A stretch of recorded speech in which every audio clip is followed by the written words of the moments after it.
जय श्री कृष्णा, राधे राधे। तो चलिए मिलकर पुत्रदा एकादशी की कथा सुनते हैं।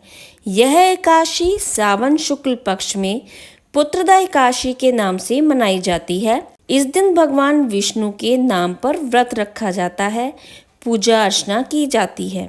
इस व्रत को करने से पुत्र रत्न की प्राप्ति होती है। तो चलिए कथा को प्रारंभ करते हैं।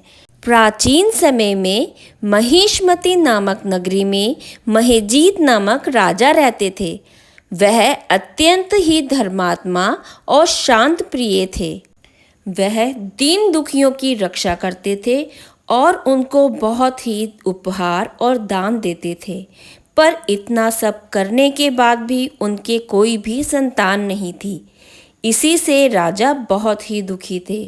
वह इसी बात से बहुत परेशान रहते थे कि मेरा इतना बड़ा राजपाट है, उसको संभालने वाला कोई भी नहीं है, मेरे एक भी संतान नहीं है। फिर एक बार राजा ने अपने राज्य के समस्त ऋषियों को बुलवाया और पूछा कि संतान प्राप्ति का कोई उपाय है तो ऋषिवर कृपया करके मुझे बताएं। उन सभी ऋषियों में से परम ज्ञानी एक ऋषि थे जिनका नाम लोमेश था।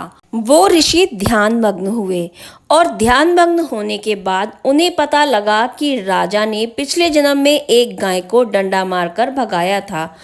पिछले जन्म में राजा के तालाब पर एक गाय पानी पीने के लिए आई थी, पर राजा ने उसे डंडा मार के भगा दिया था।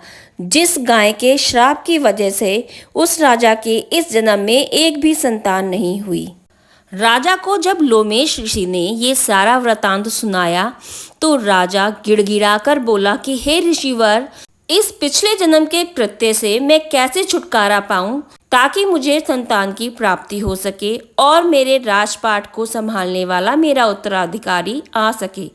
तो ऋषि ने कहा कि अगर आप पुत्रदा एकादशी का व्रत रखते हैं, जो श्रवण मास की एकादशी होती है, उसको पुत्रदा एकादशी कहते हैं। अगर आप इस पुत्रदा एकादशी का व्रत रखते हैं तो भगवान विष्णु की कृपा से और आशीर्वाद से आपको पुत्र रत्न की प्राप्ति हो सकती है।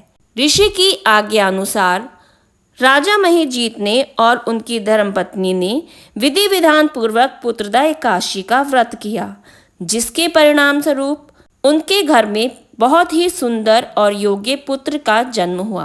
पुत्रदा एकादशी के व्रत के प्रभाव से वह शिशु आगे जाकर बहुत ही दानवीर राजा और यशस्वी राजा बना। तो श्रवण मास के शुक्ल पक्ष की ये जो एकादशी होती है, इसके व्रत के प्रभाव से निसंतान व्यक्ति को भी संतान की प्राप्ति होती है और जिस व्यक्ति के संतान होती है वह उत्तम संतान बनती है। तो यह व्रत हर व्यक्ति को रखना चाहिए।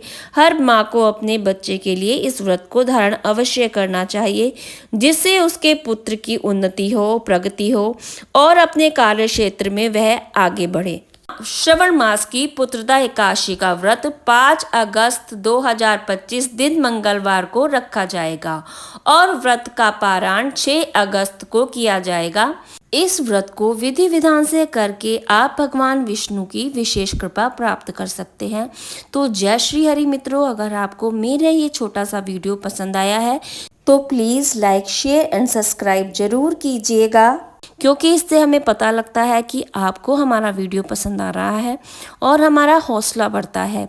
तो आप सभी को पुत्रदा एकादशी की बहुत बहुत बधाई हो।